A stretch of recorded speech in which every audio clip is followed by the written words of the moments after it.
Hola, bona tarda a tothom. Benvinguts al curs de comunicació online i teletreball.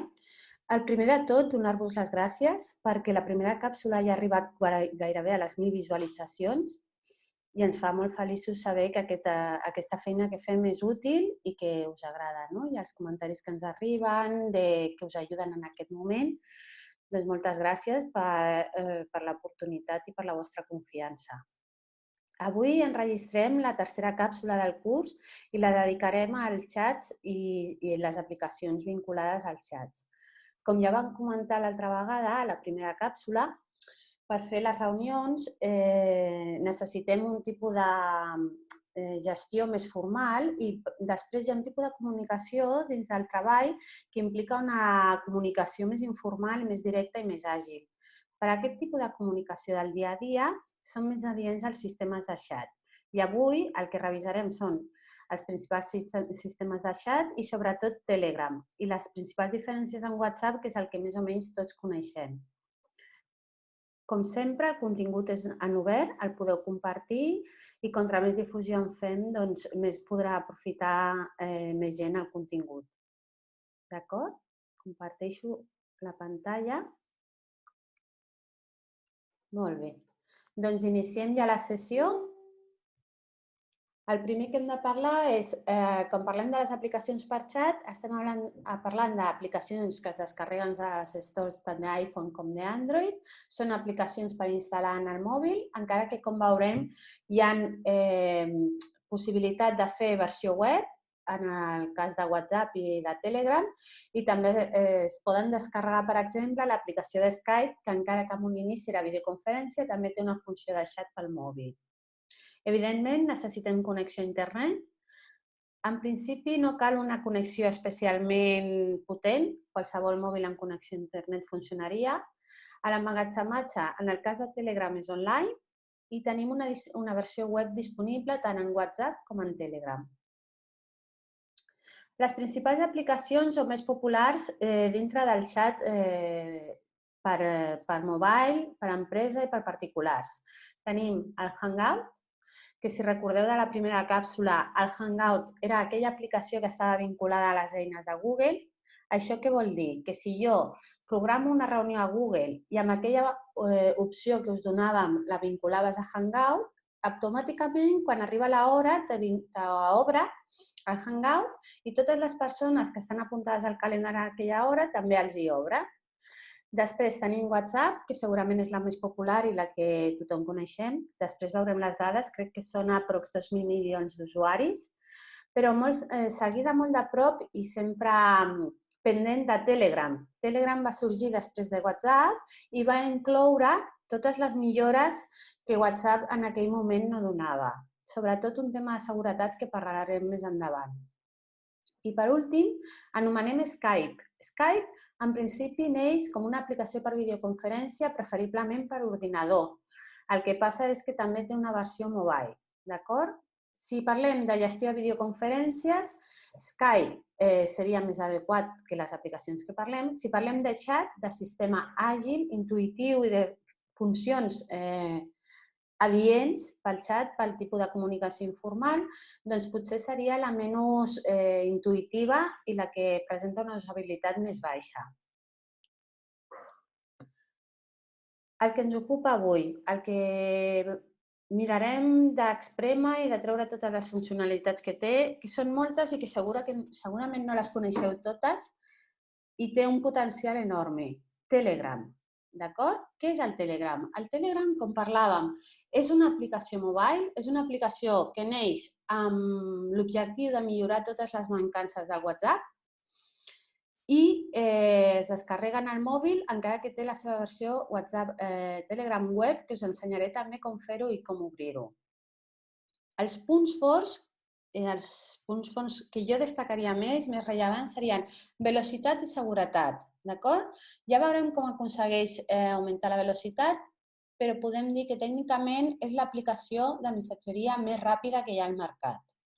Després, seguretat. Com molts de vosaltres haureu sentit, WhatsApp va tenir una època en la que tenia problemes perquè van començar a sortir articles de que la informació que es compartia en WhatsApp no estava encriptada. Després d'això, l'empresa ho va solucionar. Però, de totes maneres, Telegram té algunes opcions, com el xat secret, que milloren exponencialment totes les opcions de seguretat i privadesa. Altra característica de Telegram. Telegram neix com una aplicació gratuïta i, segons diuen a la seva pàgina oficial, serà sempre així. I no tenim publicitat, d'acord? Aleshores, la pregunta que sorgeix sempre és, si no tenen publicitat, si no és de pagament, com es financien aquestes aplicacions? Doncs molt fàcil. Com alguns, els que ja heu sigut alumnes meus, heu sentit moltes vegades, amb el que treballen és amb el Big Data, amb grans volums d'usuari i comportament dels usuaris. Amb aquestes dades és amb el que ells treballen en principi el tema de rendibilitat de l'aplicació. També podem parlar de que una aplicació pot treballar durant molt de temps sense benefici per guanyar tal volum d'usuaris que hi hagin inversors que després la vulguin explotar econòmicament. No és que sigui una trampa il·legal, sinó que heu de ser conscients que quan una aplicació, una utilitat és gratis, és perquè alguna cosa volen de nosaltres, normalment les dades i el volum d'usuaris. I per últim, punts febles. Això ho hem tingut que modificar recentment perquè abans un dels punts febles era que no permetia notes de veu i ara ja, els que teniu Telegram ho haureu vist, afegeix una funcionalitat de notes de veu per micro, igual que WhatsApp. Aleshores, quins serien ara els dos principals punts febles de Telegram? El número d'usuaris, enfront dels 2.000 milions de WhatsApp del 2019, el 2018 Telegram anava pels 200 milions o així, d'acord? Aleshores, la diferència d'usuaris és realment exponencial.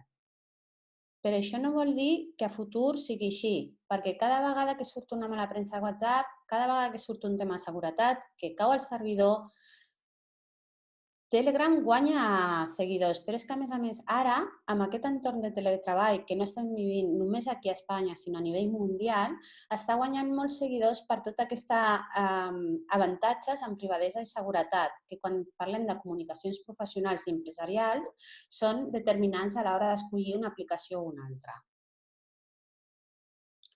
Comparació Telegram-WhatsApp, que són les dues principals aplicacions que més o menys tothom treballem.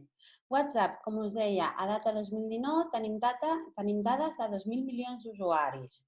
Telegram, 200 milions a data 2018. No tinc dades més actualitzades, però ja veieu que la diferència és molta. Al WhatsApp tenim possibilitat d'àudio i vídeo en directe, al Telegram sense vídeo. Ara sí, amb àudio, abans no. Seguretat en qüestió. Encara que van arreglar tot el tema de l'encriptació de dades, encara hi ha molta gent reticent amb el tema de la seguretat a WhatsApp. A més, hi afegim la possibilitat de xat secret que té Telegram, que WhatsApp no ho té. Aquest xat secret, més endavant, a la càpsula us explicaré en què consisteix. No té xats privats.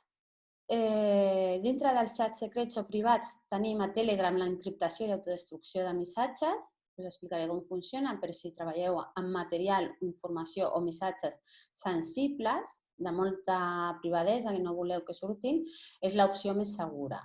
I per últim, WhatsApp seria codi tancat, disculpeu que posa codi obert, seria codi tancat, i Telegram és de codi obert. Què vol dir codi obert? Doncs que els programadors, els desenvolupadors, poden treballar sobre el codi i aportar funcionalitats i millores. Això fa que Telegram tingui un potencial de creixement de millores molt més fort o molt més potent que WhatsApp. WhatsApp es limita als treballadors de dins de l'empresa. Doncs, ara que ja sabem més o menys el que tenim sobre la taula, quines aplicacions hi ha, quines diferències hi ha amb WhatsApp, ens presentem i diem, vale, jo vull tenir Telegram, què he de fer? Doncs hauries d'anar a la Play Store d'Android o hauries d'anar amb el teu iPhone a la botiga d'aplicacions i descarregar-te el Telegram. Telegram té aquesta icona, d'acord? Hauríeu de baixar, buscar Telegram i l'aplicació que surti amb aquesta icona us l'heu de baixar. Un cop us la baixeu, aquí sortiria instal·lar i després us avisaria que entrarà agafarà dades d'identitat, de contactes, de càmera, de micro, però la veritat és que si no té accés a tota aquesta informació, per si mateix no podria fer totes les funcions que fa. Seria acceptar i instal·lar, d'acord? Ja hem descarregat la nostra instal·lació de Telegram, ja l'hem executat, ja l'hem obert. Quin és el primer tema que ens sorgeix? El tema del nom d'usuari, d'acord? Aquí hi ha un tema de Telegram que també és molt interessant de conèixer. A Telegram pots tenir un compte i pots compartir un compte sense compartir el teu número de telèfon. Això també és molt important per a moltes persones que necessiten tenir certa privadesa en el seu número de telèfon o que prefereixen restringir l'accés al mateix. Sí? Aleshores, se'ns obriria una pantalla com aquesta. Jo ja tinc configurat el nom, però si no, us demanaria un nom d'usuari o el podeu canviar des de la configuració en qualsevol moment. I aquest nom d'usuari ha de ser alfanumèric, han de ser lletres o números o i guions baixos. Vale? Si voleu compartir el vostre xat, podeu directament donar aquest enllaç a qui vulgueu. Això es fa servir quan li voleu compartir a moltes persones a la vegada, per no anar un a un, doncs potser amb un email del treball adjuntes el link al teu perfil perquè t'afegeixin totes les persones que l'han de tenir per al dia a dia de la feina. És el que us poso aquí, d'acord? Del username. I un cop ja tenim tot això configurat, ja tindríem el nostre perfil. Sí? Com sempre, podeu pujar foto o no. Si no pugeu foto, aquí posaria la inicial de la vostra lletra. En el meu cas seria Yamina, amb un fons de color aleatori que podeu personalitzar. D'acord?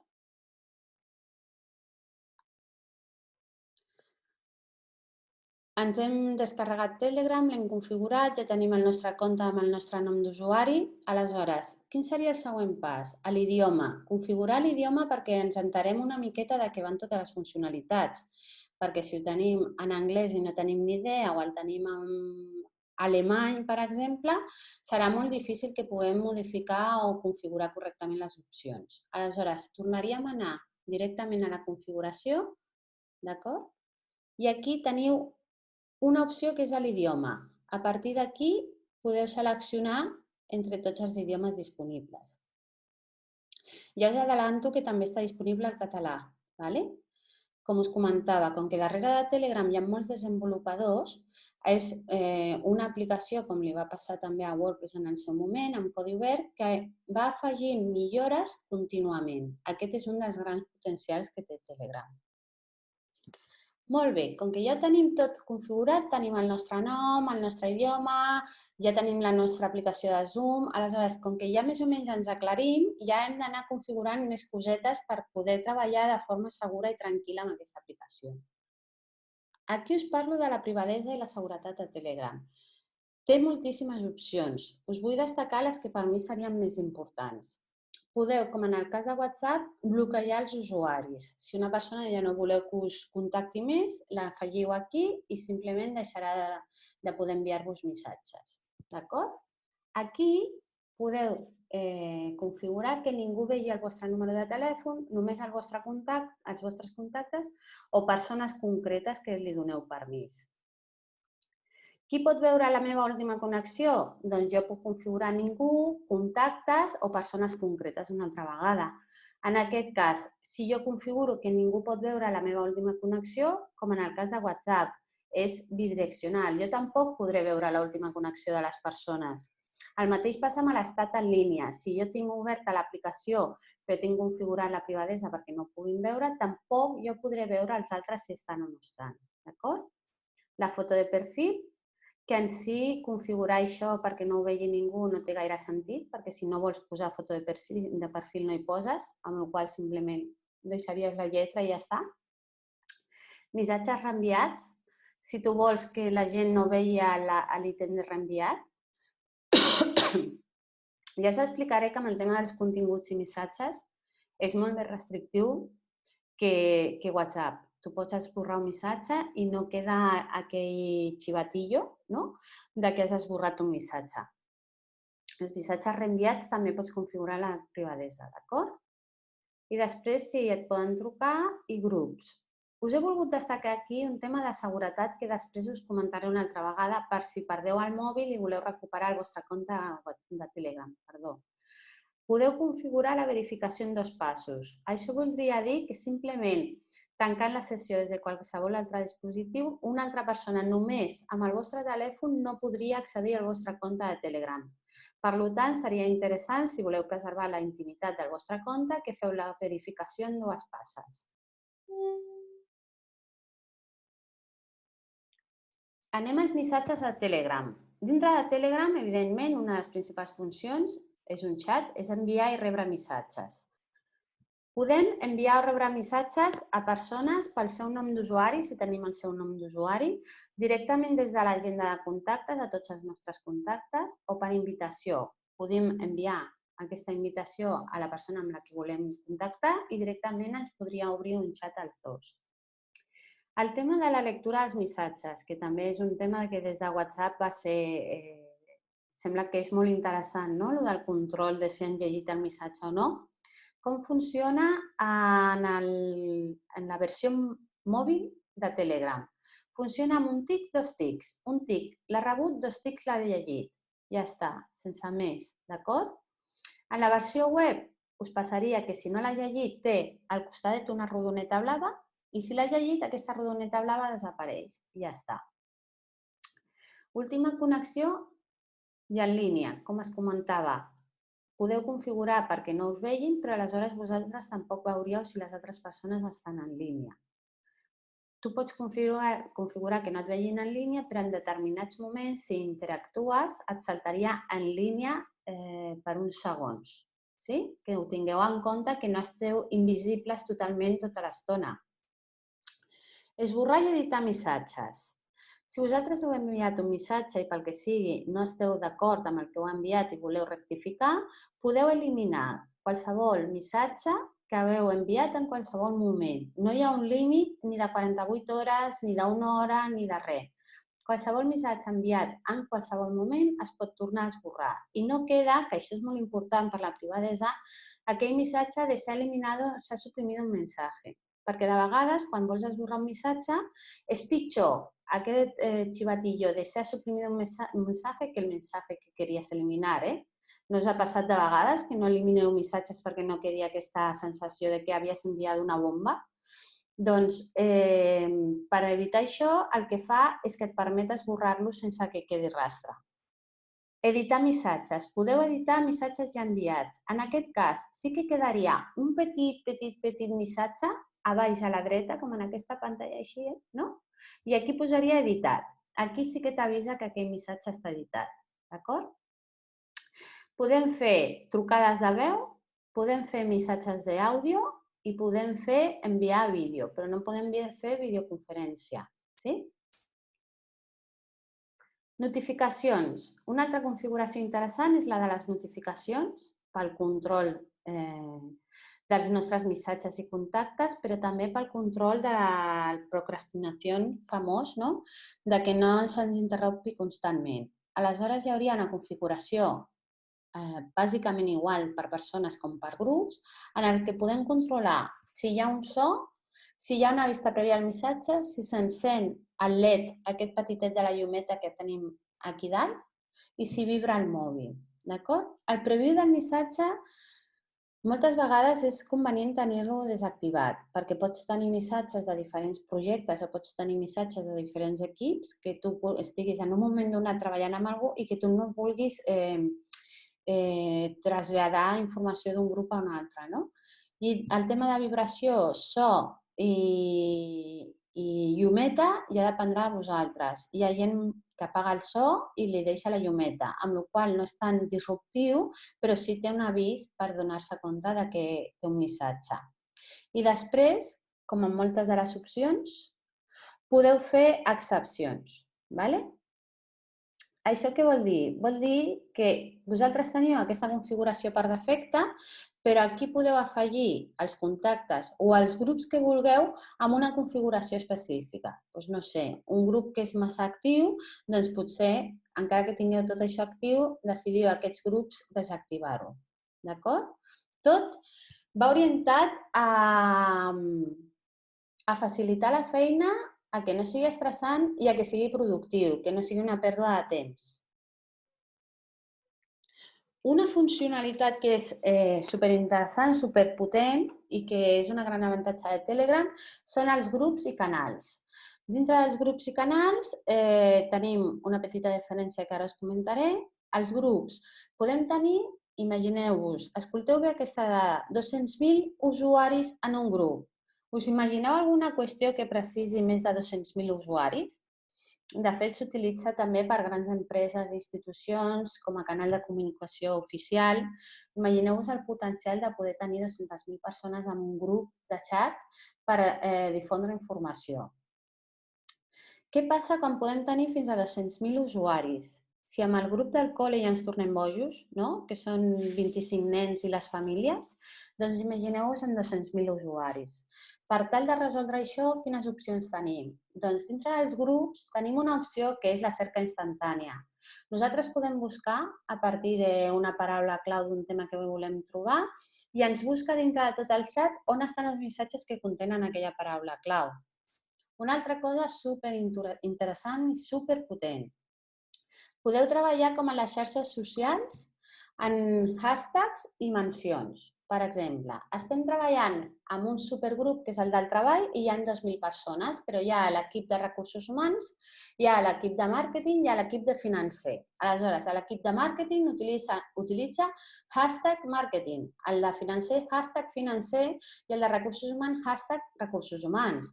Si jo entro al grup de l'empresa, soc la jefa i jo vull saber tot de tots els equips. Però si jo soc la directora de màrqueting, potser només amb el hashtag de màrqueting vull seguir un fil de tot el meu equip com està treballant. Mencions, com a les xarxes socials. Jo puc posar @mariavidal i aleshores trobo totes les publicacions d'aquella persona. Potser aquella persona i jo hem de prendre una decisió en un tema o potser em va passar una informació que ara no trobo al fil del departament i m'interessa llegir tots els missatges d'aquella persona. Doncs tant per mencions, que serien per persones, com per hashtags, que serien per fils de tema, podríem trobar tota la conversa que inclogui o aquella menció o aquell hashtag, d'acord? Com en el cas de les xarxes socials, de Facebook, que podem tenir un missatge destacat. Podem afegir un missatge on posem les normes del grup i l'objectiu del grup. I aquell missatge fer-li un anclatge al principi. Això què vol dir? Que simplement a dalt a la dreta tindria com una xitxeta i aquell missatge sempre, quan les persones entrin al grup, estaria al primer. D'acord? I per últim, la diferència dels grups i els canals de Telegram seria principalment que els usuaris són il·limitats en els canals de difusió, serien més com un mitjà d'informació més, com un diari digital, és un canal il·limitat d'usuaris i està pensat per una difusió d'informació més unilateral. Què vol dir?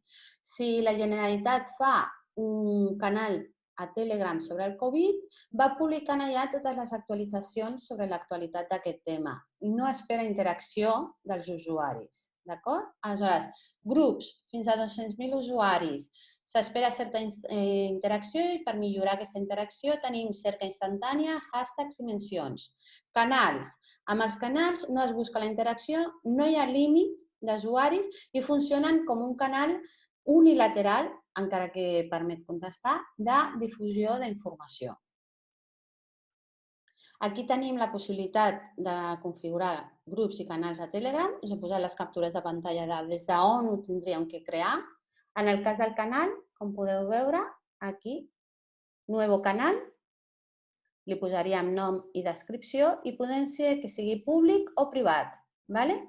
Això vol dir que els privats s'han d'unir amb enllaços d'invitació o els públics són oberts i es poden trobar a la cerca del Telegram. Sí?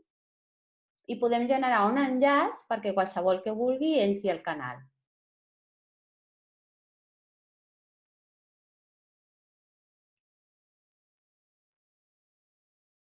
En el cas dels grups, com veieu, hauríem de fer nou grup també, en la mateixa opció de configuració, i afegir contactes de manera personalitzada.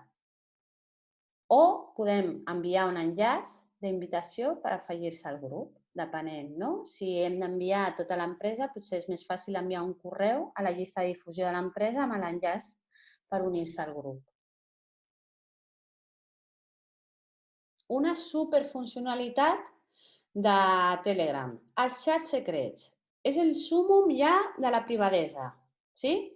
Per crear un xat secret, hem d'anar, com sempre, al menú de l'esquerra, recordeu que sempre anem pel mateix lloc, i aquí ja ens sortirà Nuevo Chat Secreto. Fixeu-vos que aquí estan totes les opcions que us estic explicant, grup, xat, canal, missatges, trucades, convidar, ajustos i preguntes freqüents o fax. Quina és la peculiaritat d'aquests xats secrets? L'autodestrucció de missatges. Tu pots configurar perquè tots els missatges que estan en aquell xat es destrueixin en un interval de pocs minuts o d'una setmana o quan l'has llegit a l'altre. Si jo ja t'he enviat un missatge, una documentació, una foto, ja l'has vist, ja l'has llegit, es destrueix. Fixeu-vos, quin control de la informació. Aquests missatges que es destrueixen automàticament per a les dues persones que estan xatejant. Què vol dir? Tu, quan estàs en un xat normal, per destruir, o sigui, per eliminar per l'altra persona el missatge, li has de ticar eliminar també para Pepe, no? En aquest cas, quan tu ho elimines, no cal que tiquis eliminar també para Pepe, s'elimina automàticament, ¿vale? Els missatges que estan dintre d'un xat secret no es poden reenviar, d'acord? Un xat secret no està pensat per compartir informació, està pensat per parlar amb certa seguretat i privadesa dintre d'un espai. Però tingueu cura amb això, perquè sempre es poden fer captures de pantalla. O sigui, no ens tinguem una sensació de seguretat que ens porti a ser imprudents, d'acord? I des d'aquí també un missatge potser a la gent jove que pensa que en un xat secret pot compartir temes íntims i de més. Penseu que sempre es poden fer captures de pantalla. A nivell legal, com que no hi ha un registre d'aquella informació, sí que és veritat que encara que hi hagi captura de pantalla, com que pot estar manipulada, no seria una informació que en un judici a principi es pogués fer servir. L'emmagatzematge d'aquests xats es fa al dispositiu. Això què vol dir? Que Telegram tampoc pot llegir-los perquè no està al servidor de Telegram, d'acord? Utilitzaria com a memòria el propi dispositiu. O sigui que ja veieu que estan totes les opcions amb la màxima restricció. És una opció superinteressant si teniu alguna conversa en la que heu de crear un ambient virtual però dintre de la màxima seguretat i privadesa. Els continguts multimèdia, d'acord? Fins a 1,5 gigas podeu compartir. O sigui, imatges, vídeos que pesen, això amb WhatsApp no és possible, són uns cents de megas, no gaires, Podem compartir àudio, vídeo, links. Tingueu en compte, quan compartim un vídeo, la persona quan està llegint el veurà, però el veurà sense àudio. Fins que no el cliqui i surti el pop-up de la finestreta, aleshores el veurà amb àudio. Podem afegir, si nosaltres ens interessa compartir una imatge en alta qualitat, perquè és un tema de feina, que s'ha de fer algun disseny d'un element de publicitat, per exemple, doncs li donem a adjuntar i en comptes de dir-li que és una imatge és un fitxer i no li comprimirà la qualitat. ¿Vale? Però per defecte, si és una comunicació normal, el millor és que ho adjunteu com una imatge, perquè Telegram ho compromeix, o sigui, fa que pesi menys i fa que el xat vagi més ràpid. Sí? Editar fotos. Quan tu puges una foto, té un menú per fer una edició dintre de la mateixa aplicació de Telegram. I us deixo aquí un enllaç en el que us he enllaçat un article amb 45 tips per aprofitar al màxim les opcions multimèdia de Telegram. No us les detallo totes aquí perquè 45 tips ens donarien tota la mitja hora. Però si de veritat teniu interès en aquest aspecte perquè és algo que us atreu o és algo que us distreu, hi ha gent que li agrada treballar amb el tema del multimèdia, us convido a fer clic en aquest link i veure les 45 tips per treballar amb multimèdia amb Telegram. Molt bé, doncs imagineu-vos, hem tingut la nostra aplicació, pel que sigui hem decidit que volem tancar-la, que no volem tenir-la més o que ara ja no ens fa servei. Doncs podem anar, i això us recomano que ho feu des d'un ordinador, no des del mòbil, a la pàgina de desactivació del compte, d'acord? Si vosaltres aneu a aquesta pàgina, us demanarà les dades del vostre compte i automàticament es destruirà tota la informació vinculada. No quedarà cap byte, cap dada guardada en els servidors de Telegram. Es destruiran contactes, xats i multimèdies. Sí? Altra opció, si tu tens l'aplicació de Telegram i estàs 6 mesos inactiu, no l'obres per res, també faria autodestrucció. Això és com molt d'espia, no? Autodestrucció dels mensajes de la cuenta. Però és per evitar comptes fantasma, perquè al final, com que hi ha un emmagatzematge il·limitat, si no anessin destruint les comptes inactives, els servidors es col·lapsarien. És una mesura d'higiene, diguéssim, a nivell electrònic. Puc canviar de número de telèfon i no perdre el meu compte de Telegram? Sí, sí pots. Has d'anar a la configuració, recordeu aquell menú a l'esquerra on ens sortia totes les opcions, a baix de tot, configuració o settings, si ho teniu en anglès, i simplement hi ha una opció que ja us diu canviar número, d'acord? Us demanarà unes comprovacions de seguretat i podeu canviar el vostre compte de Telegram, vincular-lo a un altre número sense perdre cap informació. I un últim tema que ja us adelantava quan parlàvem de la privadesa i la seguretat és la possible pèrdua del telèfon, ¿sí?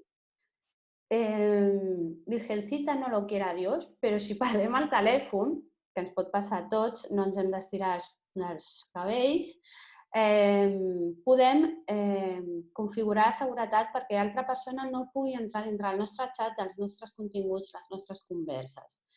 Perquè això sigui així, s'ha de configurar el que us marcava abans, la verificació en dues passes. La verificació en dues passes us demanarà un segon pas de seguretat, que serà un SMS o alguna altra opció per poder tancar el compte aquí i obrir-lo en el nou mòbil.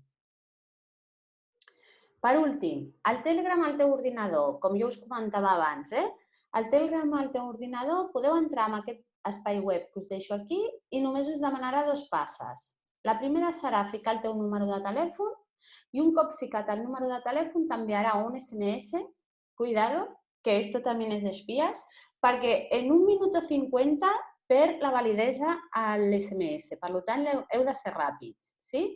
Un cop fet això, us obrirà al vostre navegador l'aplicació de Telegram i podeu gestionar-lo des del vostre ordinador. Vàries cosetes. Hi ha opcions que no es veuen igual a l'ordinador que al mòbil. Sí? Com el del tic, el doble tic dels missatges, us en recordeu? En aquest cas es veu enviat amb una boleta blava, rebut sense res al costadet. I no estan disponibles totes les opcions de l'aplicació mòbil a la versió web. La versió web està pensada per fer una gestió més del dia a dia, escriure, contestar. Si volem fer alguna més elaborat, xats, canals, xats secrets, grups, configuracions, és millor fer-ho des del mòbil. Bueno, com sempre, moltes gràcies pels que heu arribat fins aquí. Moltes gràcies una altra vegada per aquestes 1000 visualitzacions. Recordeu que aquesta és la tercera de 5 càpsules. El proper dia, Google Drive i G Suite. ¿Vale? Google Drive en obert, gratuït, G Suite també amb uns preus molt baixos. Les dues són de Google. Per què serveixen? L'única diferència és l'emmagatzematge.